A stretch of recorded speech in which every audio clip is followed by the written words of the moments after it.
Jour 10 sur 200 d'apprendre par cœur le code civil pour être major de promo à la rentrée. J'ai les articles juste ici, mon ordi va en choisir un au hasard, il faut que je l'apprenne par cœur mais aussi que je sache l'expliquer, sinon c'est pas drôle. Article 1102, c'est parti. On a l'article juste ici, c'est le moment de l'apprendre.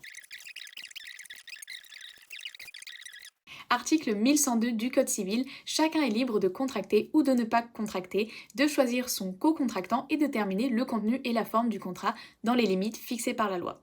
La liberté contractuelle ne permet pas de déroger aux règles qui intéressent l'ordre public. Cet article est des plus importants car il consacre la liberté contractuelle. Il dit 4 choses très précises. D'abord, tu es libre de contracter ou de ne pas contracter. Tu peux dire non sans justification. Aussi, tu es libre de choisir avec qui tu contractes. Tu n'es pas obligé de signer avec n'importe qui. Et tu es libre de décider ce que le contrat contient, les obligations, les conditions, le prix, et tu es libre de choisir la forme, écrit, oral, mail, en principe le droit s'en fiche. En France, c'est le principe du consensualisme. Mais, et c'est le second alinéa qui est très important, cette liberté a une frontière absolue, c'est l'ordre public. Ce sont les règles fondamentales de la société auxquelles personne ne peut déroger, même d'un commun accord. Par exemple, 2 personnes peuvent décider librement du prix d'une vente, mais elles ne peuvent pas décider contractuellement qu'une des deux sera l'esclave de l'autre, même si elles sont toutes les deux d'accord. Donc pour ton partiel, 4 libertés et une limite, et retiens bien que l'ordre public s'impose même quand les deux parties sont consentantes. Abonne-toi pour voir sur quel article on va tomber dans le jour 11.